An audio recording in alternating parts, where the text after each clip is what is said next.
Stewart Copeland is best known as the drummer for the iconic new wave band The Police, a band whose reggae-infused brand of rock made them one of the most important and successful musical outfits through the late 70s and early 80s.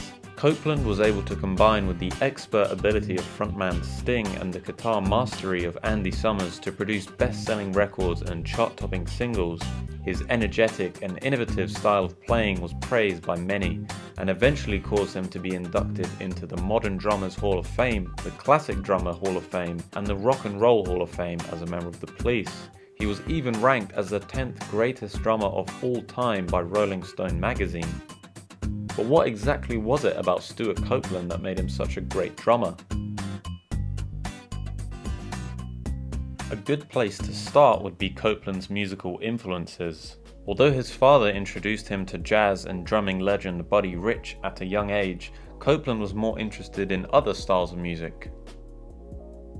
And by the way, when Miles was happening, so was Jimi Hendrix, and that's where I was. I missed Miles because I was busy with Jimi Hendrix and Mitch Mitchell. Alongside Mitch Mitchell, Copeland also cites Cream drummer Ginger Baker as a main influence on his style. And what's salient about these two being primary influences on Copeland is how their drumming style functioned within the famous trios they were a part of, the Jimi Hendrix Experience and Cream. The added space that came with playing with a trio meant the drummers couldn't simply be the metronomic, rhythmic background for the rest of the music. There was both the liberty and necessity to compose intricate and dynamic drum beats to enhance the rock sound of their trios. They did this by utilizing their knowledge and experience of jazz music and incorporating elements of it into their predominantly rock style of playing. This resulted in syncopated beats, rudiment-filled drum fills, and common jazz-style cymbal patterns carrying the beat. The way in which Baker and Mitchell adapted the drums to be a more prominent part of a musical trio was a huge influence on Copeland's approach to composing his own parts, and his overall style when playing with his own trio, The Police. Although there are many notable facets and characteristics to Copeland's own playing style, one of the most important is his emphasis on a simple drum groove. This is a part of his drumming philosophy that he once characterized at a drum clinic by playing nothing other than a basic drum beat for 2 minutes, as a way of saying that carrying a steady rhythm is the most important skill you need as a drummer. It's no surprise then that Copeland was known for being a precise and metronomic player, and a key part of this was how he plays and utilizes his snare drum. One focal aspect of this is his choice of grip. Although Copeland was one of the few mainstream drummers at the time to use the traditional grip and not the go-to matchstick grip, he had a variation of his own. The traditional grip is commonly associated with jazz and is achieved by holding the stick between your thumb and index finger and resting it on your ring finger. However, for his left hand, Copeland often chose to rest the stick on his middle finger and not his ring finger. The thinking behind this was that he would be able to strike his snare drum with more power, and this would create a loud and more commanding backbeat for his grooves. Copeland went to further extents to develop his signature snare sound by having a characteristically tight skin head and also using gating effects. He gives us an overview in this quote: "We did do it because it controlled the sound and you could really make the drums punch. It just clears the sound, so what you have coming out of the speakers is what you really want." Gating is a method of controlling the pitch and volume of a sound. Similar to a compressor, a noise gate can limit the overtones created by a sound. By using a noise gate, Copeland made his snare and the rest of his kit sound a lot more crisp and incisive. So the resulting effect is you get a steady, unwavering rhythm that's loud and carries the song forward, as you can hear in this clip from Demolition Man.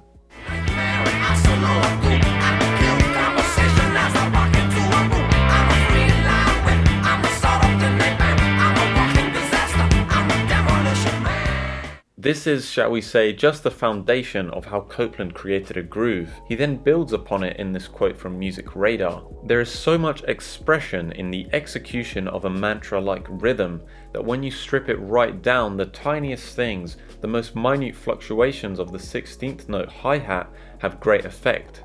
And you don't get that effect unless everything else is extremely streamlined. Within the confines of a very strict, repetitive loop, you can really have a world of expression." Developing the simple groove then, Copeland is saying that you can generate hugely effective and dynamic results by simply adding nuance and subtle inflections to a simple drum beat. If we go back to the song Demolition Man, but at a later point in the track, we're able to hear how his originally simple beat is now made more dynamic.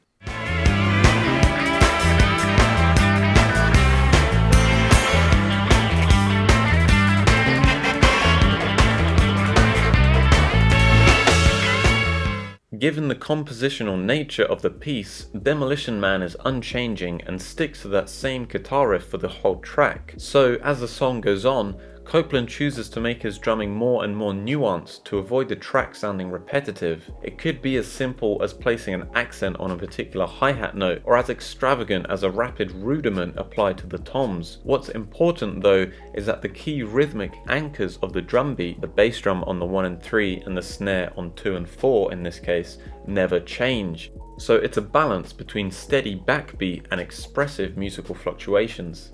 Another key philosophy and characteristic of Copeland's playing is giving precedence to the collective sound of the group. This is an idea he expounds in a quote. You've got to think outside your instrument and play outside your instrument. You've got to think about the music. What is the music? Where are the other players? What's going on? Where's the groove? What drum you're hitting? What your technique is? That should be completely subliminal. Copeland's essentially stating that as a drummer, your job doesn't begin and end with the drum kit. It's about being aware of the whole sound the band is creating and how you can best contribute to it. A good example of Copeland practicing what he preaches is present on one of the Police's most famous songs, Roxanne.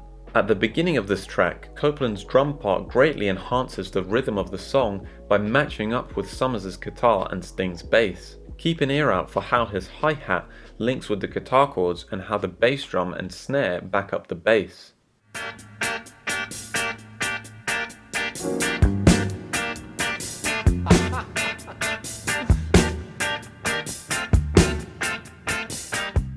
Another drummer may have elected to put the snare or bass drum in another place, but Copeland chooses to use his drums to create rhythmic cohesion between the three instruments.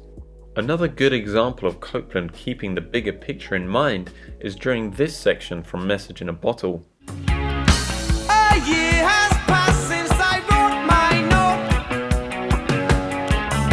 I should have known this right from the start.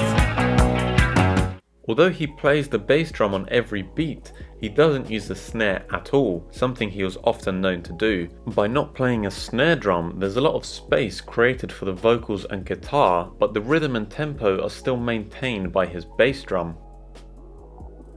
An additional innovative facet of Copeland's playing was how he applied new technology to his sound. Although effects like delay and echo are commonly associated with guitars, Copeland had the idea to apply them to his drum set. The beginning of Regatta de Blanc has got some echo on it. I'll play that.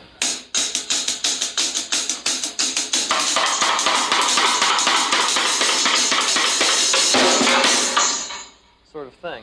This wasn't just innovation for innovation's sake. The atmosphere created by the echo delay fits in perfectly with the rest of the track.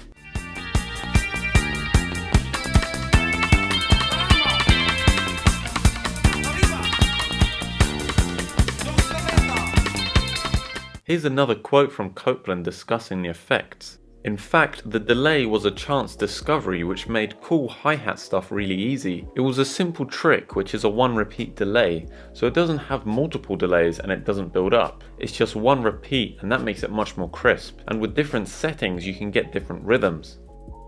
Although only the surface has been scratched in this video, it's clear that Stewart Copeland was talented, precise and intelligent behind the drum kit. It's evident why all this praise has been heaped on him over the years, and Rolling Stone put it eloquently when they posited, "It may be Sting's melodies that have become ubiquitous, but the Police sound the way they do because of Stewart Copeland's use of space, subtlety and aggression."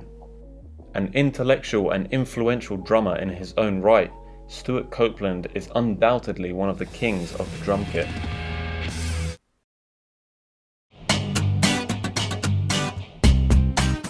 Thank you for watching. If you enjoyed the video and want to support the channel, then please comment, share and subscribe. See you in the next one.